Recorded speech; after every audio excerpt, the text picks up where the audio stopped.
শুরু হলো বিজয়ের মাস। ৩০ লাখ শহীদ আর ২ লাখ মা বোনের সম্ভ্রমের বিনিময়ে এই ডিসেম্বরেই অর্জন হয় স্বাধীনতা। বাংলাদেশের সুদীর্ঘ রাজনৈতিক ইতিহাসের শ্রেষ্ঠ ঘটনা হল ১৯৭১ সালের মহান মুক্তিযুদ্ধ। শহীদদের আত্মত্যাগে আমরা পেয়েছিলাম একটি স্বাধীন সার্বভৌম দেশ, একটি লাল সবুজের পতাকা। তাই ডিসেম্বর মাস বাঙালি জাতিসত্তা আর নিজস্ব ভূমির গৌরবান্বিত বিজয় ও অহংকারের মাস।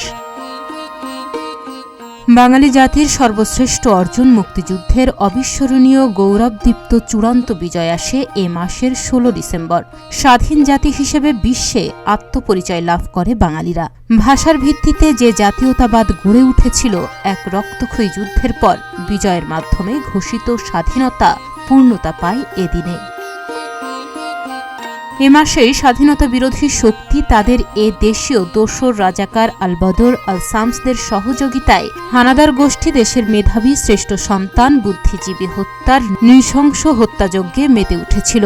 সমগ্র জাতিকে মেধাহীন করে দেওয়ার এ ধরনের ঘৃণ্য হত্যাযজ্ঞের দ্বিতীয় কোনো নজির বিশ্বে নেই। ১৯৭১ সালের ডিসেম্বর মাসের শুরু থেকেই মুক্তিযোদ্ধাদের গেরিলা আক্রমণ আর ভারতীয় মিত্রবাহিনীর সমন্বয়ে গঠিত যৌথ বাহিনীর জল, স্থল আর আকাশপথে সাঁড়াশি আক্রমণের মুখে বর্বর পাকিস্তানি হানাদার বাহিনীর পরাজয়ের খবর চারিদিকে ভেসে আসতে থাকে। ১৬ ডিসেম্বর ঢাকার ঐতিহাসিক রেসকোর্স ময়দানে পাকিস্তানি বাহিনী আত্মসমর্পণ করতে বাধ্য হয়।